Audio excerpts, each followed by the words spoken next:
Hello बच्चों, क्या हाल चाल है भाई। स्वागत है आप सभी का दस्तक एपिसोड नंबर 9 में। बेटा, जैसे जैसे टॉपिक कवर होते जा रहे हैं, क्या आपको ऑर्गेनिक में कॉन्फिडेंस आता जा रहा है? आप ऑर्गेनिक का रिवीजन एक वीकली वाइज डिसाइड कर लीजिए कि भाई मुझे इस वीक में इतने चैप्टर रिवाइज करने हैं, 2 चैप्टर 3 चैप्टर अपने हिसाब से। जब आप एक प्लान डिसाइड करते हैं ना, उस पर काम करते हैं ना, तो वो कंप्लीट होता है। छोटे छोटे टास्क लीजिए आप, छोटी छोटी चीजें, कि भाई ठीक है, 1 महीना मेरा जो है वो प्रॉपर रिवीजन जाने वाला है विद प्रैक्टिस। और जो 1 महीना है वो प्रॉपर तरीके से PYQ, प्रॉपर तरीके से टेस्ट सीरीज, प्रॉपर तरीके से टेस्ट, ये जाने वाला है। जब आप ऐसी प्लानिंग करते हैं ना, तब जाकर कहीं ना कहीं पूरी प्रिपरेशन अपना रिजल्ट देती है। ठीक है, तो आज हम बात करने वाले हैं एपिसोड 8 के टास्क की, और फिर हम अल्कोहल फिनॉल ईथर, आज एक नया टॉपिक शुरू करेंगे बेटा, अल्कोहल फिनॉल ईथर। ठीक है, पहले इस टास्क को देखिए। मैंने आपसे क्वेश्चन पूछा था कि कहां पर एल्कीन रेजोनेंस करती हुई बनेगी। क्या मुझे दिख रहा है कि ऊपर वाले में क्या ये बल्की बेस है? और जब ये बल्की बेस है तो बेटा बल्की बेस का एक ही काम था, लेस हिंडर्ड बीटा से एच निकालना। एक ही काम था, लेस हिंडर्ड बीटा से एच निकालना। अब उसे नहीं पता कि 2 डिग्री से निकालने पर रेजोनेंस हो जाएगा। उसे नहीं पता। उसे यह पता है कि 2 डिग्री से निकालूंगा तो रिपल्शन ज्यादा आएगा, 1 डिग्री से निकालूंगा तो रिपल्शन कम आएगा, और वो अपने प्रोसेस पे ध्यान देते हुए ये प्रोडक्ट बना देता है। क्लियर है बात? अगर मैं नीचे वाले की बात करूं तो मुझे दिख रहा है ये बैड लिविंग ग्रुप है, और जब बैड लिविंग ग्रुप होता है तो क्या मुझे क्लियरली पता है E1CB मैकेनिज्म होती है। और E1CB में एक ही बात कही जाती है, बीटा कार्बन का नेगेटिव। जितना तगड़ा बीटा कार्बन का नेगेटिव होगा उतना ज्यादा वहां पर स्टेबल प्रोडक्ट आने वाला है। अच्छा, यहां मैंने जब 1 डिग्री और 2 डिग्री को देखा तो इस नेगेटिव का रेजोनेंस भी हो रहा था।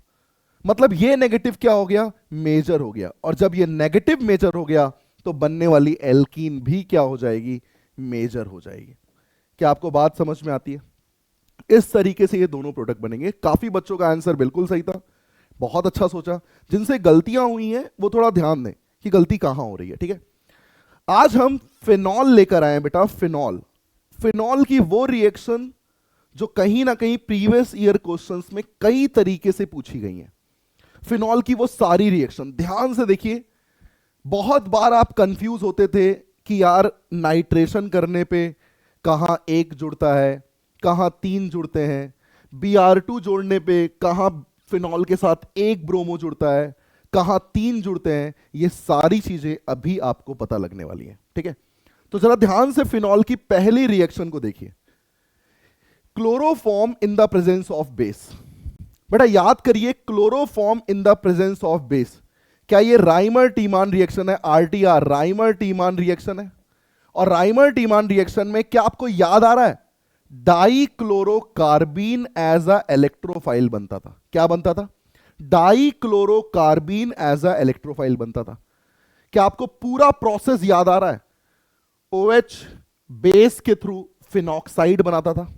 फिनॉक्साइड बनते ही ऑर्थो पे CCl2 अटैच होता था, और ये दोनों Cl दोनों OH से रिप्लेस हो जाते थे। और जब 2 Cl 2 OH से रिप्लेस होंगे तो बेटा आप सभी को पता है कि यहां पर एक प्रोडक्ट बनने वाला है जिसका नाम है सैलिसिल एल्डिहाइड। क्या नाम इसका होता है? Salicyl aldehyde. ये नाम नहीं भूलिएगा बेटा, ये नाम से बहुत ज्यादा पूछा हुआ है कभी कभी। ठीक है, ये नाम मत भूलिएगा। ये इलेक्ट्रोफाइल डाइक्लोरोकार्बिन, ये कभी मत भूलिएगा, और ये नाम मत भूलिएगा। अगला बी देखिए जरा, ज्यादा चेंज नहीं किया है। बी में मैंने क्या किया है? CCl4 कर दिया है। जहां क्लोरोफॉर्म था वहां CCl4 आ गया है। सोच के देखिए, अगर CCl4 को जुड़ना है तो क्या उसे इलेक्ट्रोफाइल बनना पड़ेगा, और इलेक्ट्रोफाइल बनने के लिए क्या उसको एक Cl निकालना होगा, और एक Cl निकालते ही क्या यहां CCl3 बनेगा। क्या बनेगा यहां पर? CCl3। और CCl3 को अब जुड़ना है, क्योंकि CCl3 पे अब एक ऑर्बिटल क्या हो चुका है? खाली हो चुका है। तो जैसे ही CCl3 जुड़ेगा, 3 Cl 3 OH से रिप्लेस होंगे, बस यहीं पर एल्डिहाइड की जगह जब 3 OH आते हैं ना बेटा, तो वो कार्बोक्सिलिक बन जाता है और इसका नाम है सैलिसिलिक एसिड। क्या नाम है इसका? Salicylic acid. अगला क्वेश्चन देखिए, बेस के प्रेजेंस में CO2। आप हमेशा ध्यान रखिएगा, ये जो CO2 होता है ना, ये CO2 कार्बोक्सिलिक का सोर्स होता है। CO2 कहीं भी दिखेगा ना, ये कार्बोक्सिलिक का सोर्स होता है। करता क्या है, बेस जो है वो फिनॉल को फिनॉक्साइड में चेंज करता है जिससे रिएक्टिविटी अच्छी हो जाए, और ऑर्थो पोजीशन से जब CO2 पे अटैक होगा तो इसके ऑर्थो पे ही कार्बोक्सिलिक लग जाएगा, मतलब प्रोडक्ट एग्जैक्टली सैलिसिलिक बनने वाला है। क्योंकि CO2 से हमेशा क्या बनता है बेटा? CO2 से हमेशा कार्बोक्सिलिक बनता है। दिख रहा होगा आपको। अगली 2 रिएक्शन बहुत इंपॉर्टेंट है, बहुत ध्यान से सुनिएगा। इनका मेथड क्या होता है? जब भी कॉन्सेंट्रेटेड और डाइल्यूट दिया हो, जब भी कॉन्सेंट्रेटेड और डाइल्यूट दिया हो, हमेशा याद रखना नाइट्रेशन प्रोसेस में, फिनॉल के केस में जब डाइल्यूट दिया हो तो डाइल्यूट का मतलब होता है सॉल्वेशन। डाइल्यूट का मतलब क्या होता है? सॉल्वेशन। और कॉन्सेंट्रेटेड का मतलब होता है प्योर। अब कहीं पर सॉल्वेशन में अगर कोई भी चीज जाएगी तो क्या सॉल्वेशन चीजों को वीक कर देता है? सॉल्वेशन चीजों को क्या करता है? वीक कर देता है। और जब वीक कर देगा तो बताओ 3 नाइट्रो जोड़ पाएंगे क्या? नहीं जोड़ पाएंगे। कितना जुड़ेगा? 1। तो बहुत ध्यान से, डाइल्यूट मतलब सॉल्वेशन, सॉल्वेशन मतलब वीक, तो बताओ 1 नाइट्रो जुड़ेगा। और हमें पता है कि OH और नाइट्रो में हाइड्रोजन बॉन्डिंग होती है, इसीलिए मैं यहां पर ऑर्थो नाइट्रोफिनॉल बनाऊंगा। क्या बनाऊंगा? Ortho nitrophenol. और जैसे ही मैंने कॉन्सेंट्रेटेड लिया, मुझे तुरंत दिख गया कि प्योर है, पावर अच्छी होगी, और जब पावरफुल होंगे तो 1 नाइट्रो नहीं 3 नाइट्रो आएगा। प्रोडक्ट का नाम होगा 2,4,6 ट्राई नाइट्रोफिनॉल, और इसी को कहते हैं बेटा पिक्रिक एसिड। एक लौता नाम जिसमें इक आता है लेकिन कार्बोक्सिलिक नहीं होता।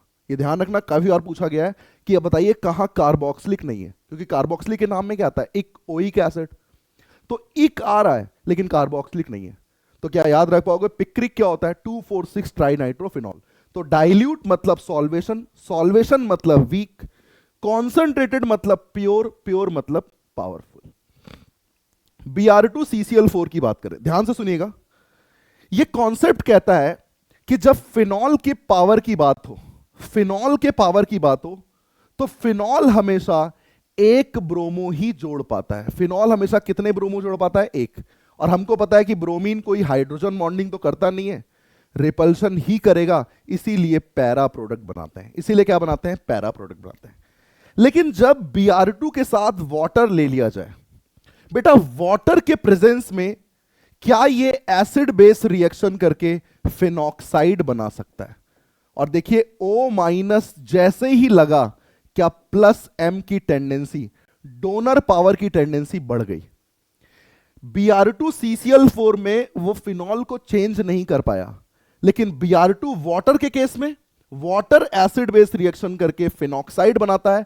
फिनॉक्साइड मोर पावरफुल है, मोर एक्टिवेटिंग ग्रुप है, तो बताओ ये 1 ब्रोमो नहीं, ये 3 ब्रोमो जोड़ता है। तो जब कभी भी Br2 वाटर दिया हो मतलब 3 ब्रोमो, और जब कभी Br2CCl4 दिया हो मतलब 1 ब्रोमो। ये बहुत बार, ये चारों रिएक्शन कई बार घुमा घुमा के पूछा है। चलिए अगली रिएक्शन पे चलते हैं। अगली रिएक्शन है जिंक डस्ट। क्या जिंक एक मेटल है? मेटल हमेशा इलेक्ट्रॉन देता है, और एक ही चीज सीखी है हमने, एडिशन ऑफ इलेक्ट्रॉन जो होते हैं उसे ही रिडक्शन कहा जाता है। उसे ही क्या कहा जाता है? रिडक्शन। जो अगला एपिसोड कल आने वाला है उसमें मैं पूरी तरीके से रिडक्शन और ऑक्सीडेशन कराने वाला हूं, पूरी तरीके से।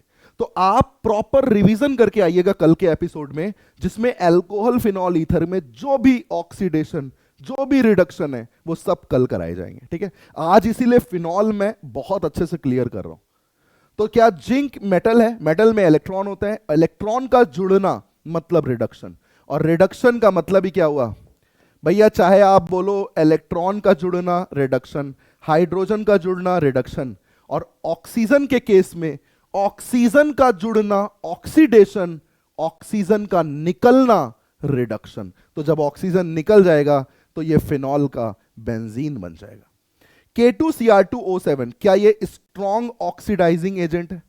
स्ट्रॉन्ग ऑक्सीडेशन है। और ऑक्सीडेशन का मतलब क्या होता है? ऑक्सीडेशन का मतलब क्या होता है? Addition of OH, addition of OH। अब जोड़ें तो जोड़े कहां? तो बहुत फेमस है बेटा ये प्रोडक्ट, बहुत फेमस है। ये प्रोडक्ट बनता है बेंजोक्विनोन। क्या नाम है इसका? बेंजोक्विनोन। भूलना नहीं ये नाम से ज्यादा पूछा आता है, बेंजोक्विनोन। आखिरी रिएक्शन NaOH और CH3I, क्या ये बेस है? बेस एसिड बेस कर सकता है O-, और O- CH3 पे न्यूक्लियोफिलिक अटैक कर सकता है, मतलब यहां पर OCH3 बन जाएगा।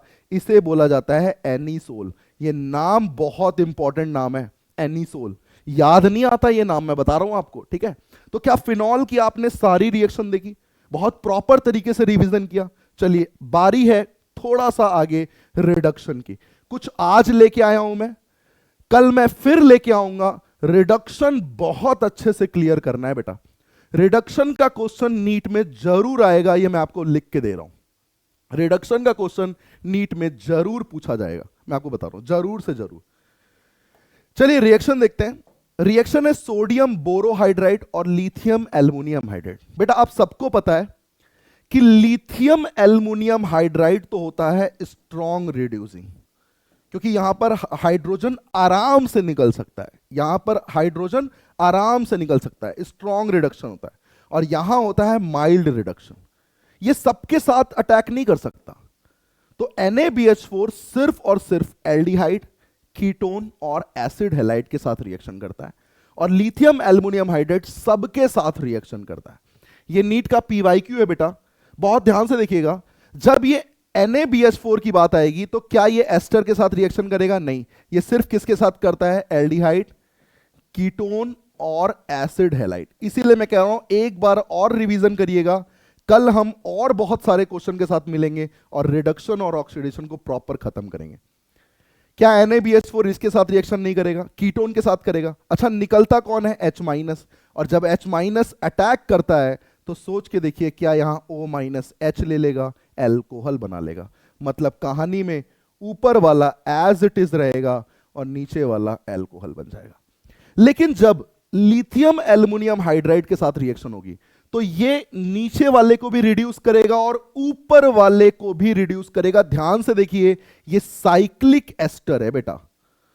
साइक्लिक एस्टर में 2 मोल लगते हैं H के, 1 मोल लगता है एडिशन एलिमिनेशन में, जो कि ये O- अलग हो जाता है, H ले लेता है, और यहां फिर से H अटैक करता है और फाइनली एल्कोहल बनाता है। तो ध्यान से देखिएगा, ये एल्कोहल अलग हो जाता है, ये एल्कोहल अलग हो जाता है, और लास्ट में नीचे वाला तो रिड्यूस होगा ही होगा, वहां तो एल्कोहल बना ही देते हैं। बहुत अच्छा क्वेश्चन है, इसे बहुत अच्छे से सीखना था जब पढ़ाया जा रहा था।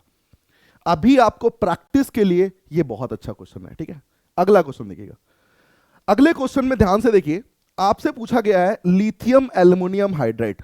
मैं आपको सिंपल सा एक थ्योरी बताता हूं। ऑक्सीजन कंटेनिंग को तो एल्कोहल में चेंज करता है और नाइट्रोजन कंटेनिंग को अमाइन। इस बात को ध्यान रख लीजिएगा, ऑक्सीजन कंटेनिंग अगर है तो हमेशा एल्कोहल, और अगर नाइट्रोजन कंटेनिंग है तो हमेशा अमाइन बनता है। हमेशा क्या बनता है? अमाइन बनता है। तो बताइए, लिथियम एल्युमिनियम हाइड्राइड तो सबको रिड्यूस करेगा, और जब सबको रिड्यूस करेगा तो क्या ये ऊपर वाले को अमाइन में चेंज कर देगा, CH2NH2, और नीचे वाला अभी आपने देखा था एडिशन एलिमिनेशन से OCH3 बाहर निकल जाएगा, 1 मोल और आएगा, मतलब ये वाला CH2OH में कन्वर्ट होगा प्लस CH3OH अलग हो जाएगा। ये भूलिएगा मत, एस्टर को बहुत बार पूछा गया है। डाइबल H, डाइबल, अल बोले तो एल्डिहाइड, अल बोले तो एल्डिहाइड, मतलब ये किस में कन्वर्ट कर देता है सबको? एल्डिहाइड में, चाहे वो नाइट्रोजन वाले हो और चाहे वो ऑक्सीजन वाले हो। तो ऊपर वाला भी एल्डिहाइड, नीचे वाला भी एल्डिहाइड, और जो निकलता है वो तो एल्कोहल में ही निकलेगा। अच्छा सोडियम बोरोहाइड्राइड, ना तो इसके साथ रिएक्शन है ना इसके साथ रिएक्शन है, मतलब जो बना हुआ है वही एक्चुअल में आंसर है, वही एक्चुअल में क्या है, आंसर है। देखिए आप, इस लिथियम और सोडियम को कई बार यूज किया गया है, तो बहुत अच्छे से प्रैक्टिस करिएगा, ठीक है। मैं आपको अपने टेलीग्राम चैनल पे भी काफी सारे क्वेश्चन शेयर कर दूंगा, जिससे आपकी प्रैक्टिस बहुत अच्छी हो जाएगी, ठीक है। ये टास्क नंबर 9 है बेटा। टास्क नंबर 9 क्या कहता है कि आपको बेंजीन से ऐसी रिएक्शन करानी है कि आपको पिक्रिक बनाना है। मतलब दिमाग लगा के सोचो, बेंजीन से पहले फिनॉल बनाओ और फिनॉल से पिक्रिक बनाना इजी है, पता है आपको, डाइल्यूट या कॉन्सेंट्रेटेड पता है आपको। लेकिन फिनॉल कैसे बनता है ये मैंने आपको एल्काइल हैलाइड में बताया था, याद करिएगा, याद आए तो याद करिएगा कैसे, NO2 फिर NH2 फिर डाईएजोटाइजेशन, याद करिएगा, याद आएगा। मैं कमेंट चाहता हूं, बिल्कुल सही आंसर कमेंट में आप दीजिएगा, ठीक है। तो ये टास्क नंबर 9 है और आप PDF को डाउनलोड कर सकते हैं सुभाष सर ऑर्गेनिक केमिस्ट्री में, ठीक है। तो मिलते हैं टास्क 10 के साथ, एपिसोड 10 के साथ, और हम करेंगे बहुत सारा रिडक्शन और ऑक्सीडेशन, क्योंकि ये नीट के लिए बहुत इंपॉर्टेंट है। Thank you so much.